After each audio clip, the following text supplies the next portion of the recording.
सविता के तो अपने बहुत ज़्यादा बाग थे और वो अपने बागों का ताज़ा फल ही लाकर अपने बच्चों को भी दिया करती थी। उसके बाग के फल बहुत ज़्यादा ताज़े और रसीले होते हैं, लेकिन उसके बच्चे बहुत ज़्यादा फल ज़ाया करते हैं और उन्हें देखकर उनकी माँ कहती है, कृष्णा और रिया, मैंने खाने से तुम लोगों को कभी भी मना नहीं किया है, लेकिन इस तरह अन्न को ज़ाया करना बिल्कुल भी अच्छी बात नहीं होती है।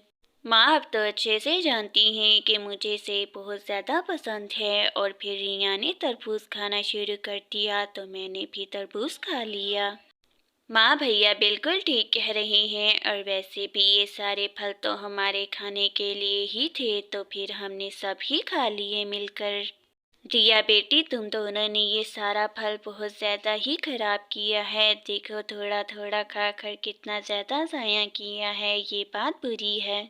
सविता तो अपने बच्चों के इतना समझा कर जल्द ही वहाँ से चली जाती है और अपने पति के पास जाकर बहुत ही परेशान होकर बैठ जाती है, और उसका पति कहता है, क्या बात है सविता जी, आप मुझे बहुत ज़्यादा चिंतित लग रही हैं। कुछ समय से देख रहा हूँ कि आप किसी विषय में सोचती ही जा रही हैं। अब आपको क्या बताऊँ, कृष्णा और रिया को मैंने इतना समझाया कि उनको इस तरह ज़ाया नहीं करना चाहिए, लेकिन वो बात समझते ही नहीं हैं।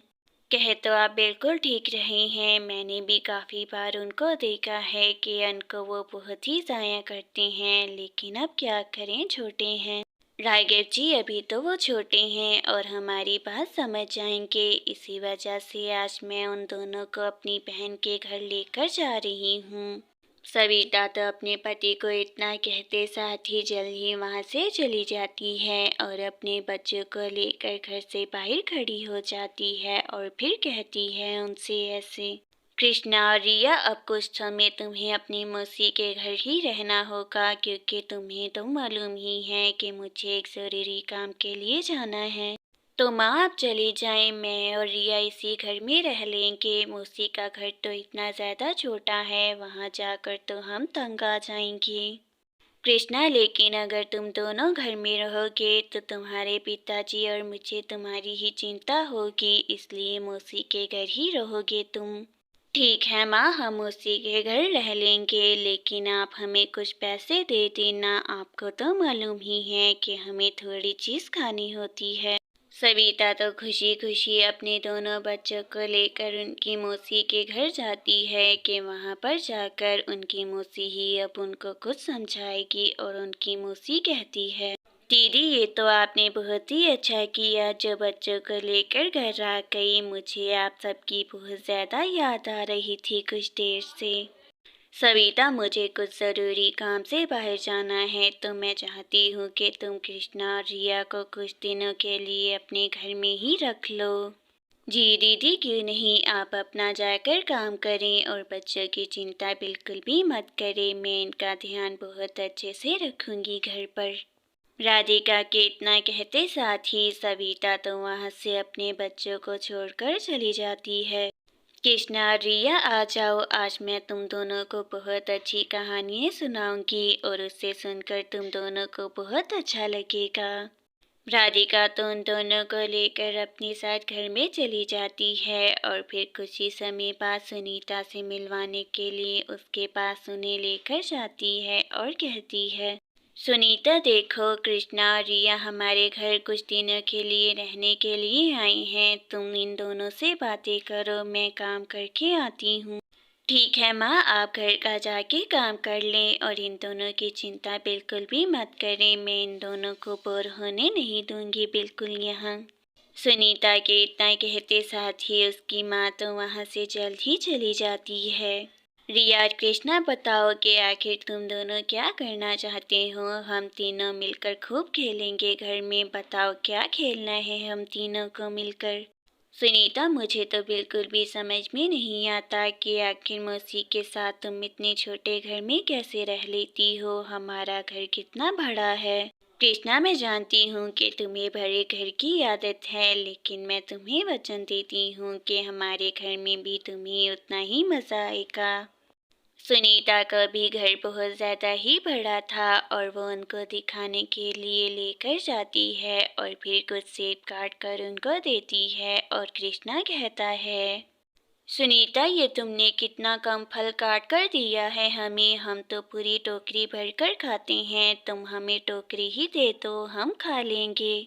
देखो कृष्णा, अगर मैं सारा फल ही काट लूंगी तो वो तो ज़ाया हो जाएगा और इतना फल हम सबके लिए काफ़ी है तो इसे ही खा लेते हैं। वो सब तो जल्दी से सेब खाना शुरू करते हैं और खाने के बाद सुनीता कहती है, तो कृष्णा रिया तुमने देखा कि इतने सेब खाने से ही हमारा पेट भर गया और अगर ज़्यादा काटती तो वो ज़ाया ही हो जाता। हाँ सुनीता, तुमने बिल्कुल ठीक कहा था, इतना ही सेब खाते साथ मेरा और भैया का तो पेट भर गया और फल खाने की जगह ही नहीं बची। राधिका भी सारा घर का काम करने के बाद बच्चों के लिए भोजन भी बना लेती है और बनाने के बाद बच्चों को आवाज़ देती है कि भोजन करने के लिए आ जाएं। और फिर जब सुनीता अपनी माँ की आवाज़ सुनती है किचन में तो वो जल्द ही अपने साथ रिया और कृष्णा को भी लेकर डाइनिंग टेबल पर आ जाती है। और इतना ज़्यादा खाना देखकर रिया से तो रहा ही नहीं जाता है। मासो क्या आप हर रोज़ सुनीता को भी इतना ही सिंपल खाना बना कर देती हैं? हमारी मामा तो बहुत ज़्यादा भोजन बनाती हैं और हम खाते हैं। मासो रिया बिल्कुल ठीक कह रही है, डाइनिंग टेबल पर तो इतने ज़्यादा भोजन होते हैं कि हम एक एक स्पून खाकर सब ही छोड़कर चले जाते हैं। बच्चों, हमें उतना ही अन्न खाना चाहिए जितनी ज़रूरत है और ज़ाया नहीं करना चाहिए, कई लोगों को तो ये भोजन प्राप्त ही नहीं होता है। कृष्णा रिया को भी अपनी मौसी की बात समझ आ जाती है और फिर वो सब मिलकर भोजन करते हैं। ऐसे ही कुछ समय भी बीतता है। सुनीता के साथ रहकर उनको समझ आ जाती है और वहीं दूसरी तरफ सविता राघव को कहती है कि बच्चों को वापस ले आना चाहिए उनको घर अब, क्योंकि अब तक तो उनको समझ आ गई होगी कि हमें अन्न का अपमान जिंदगी में कभी भी नहीं करना चाहिए। सविता जी, आप बिल्कुल ठीक कह रही हैं, सुनीता के साथ रहते रहते हमारे बच्चों को भी समझ आ गया होगा, आप उनको जाकर ले आएं। सविता भी कृष्णा रिया को लेने के लिए अपनी बहन के घर जाती है और वहीं दूसरी तरफ सुनीता को घर का काम करते देखकर रिया उससे कहती है, यार सुनीता, तुम तो बहुत ही अच्छी हो, अपनी मामा का कितना हाथ बटाती हो, सारे घर का काम भी खुद ही कर लेती हो, मैं तो बिल्कुल नहीं करती। रिया, मैं तो तुम्हें भी यही कहूँगी कि तुम भी अपनी माँ का हाथ बटाया करो, क्योंकि वो हमारे लिए इतना कुछ करते हैं तो हमें भी करना चाहिए। सविता भी अपनी बहन के पास बैठी होती है कि राधिका उससे कहती है ऐसे, दीदी बच्चे तो बहुत ही अच्छे हैं और मैंने उन्हें जो कुछ भी समझाया है उन्हें बहुत अच्छे से समझ आ गया है, अब वो ठीक हो जाएंगे। हाँ राधिका, इस वजह से तो मैंने उन्हें तुम्हारे पास भेजा था कि सुनीता को देखकर मेरे बच्चे भी बिल्कुल उसी की तरह ही हो जाएं। दीदी, मैं जानती हूँ कि आपका भी बच्चों के बगैर दिल नहीं लग रहा होगा, लेकिन उनकी बेहतरी के लिए आप उनको यहाँ पर छोड़कर गई। अभी राधिका इतना ही कहती है कि कृष्णा और रिया भी वहाँ पर आ जाते हैं। मामा, आपने बहुत अच्छा किया जो हमें मौसी के घर छोड़ दिया, हमने यहाँ रहकर बहुत कुछ सीखा है और अब हम हर वीकेंड आया करेंगे। हाँ रिया बेटी, क्यों नहीं, जब भी तुम्हारा जी चाहे तुम अपनी मौसी के घर आ सकती हो, तुम्हारे लिए मेरे घर के दरवाजे खुले हुए हैं। सविता अपने बच्चे को लेकर जल्द ही वहाँ से चली जाती है और कुछ ही समय बाद सुबह भी हो जाती है और सुबह होते साथ ही रिया और कृष्णा अपने मामा पापा के पास जाते हैं और कृष्णा कहता है ऐसे अपने पिता से, माँ और पिताजी, हम दोनों जानते हैं कि आप दोनों हमारे लिए बहुत कुछ करते हैं और अब हम भी आपके लिए वो सब कुछ किया करेंगे दोनों।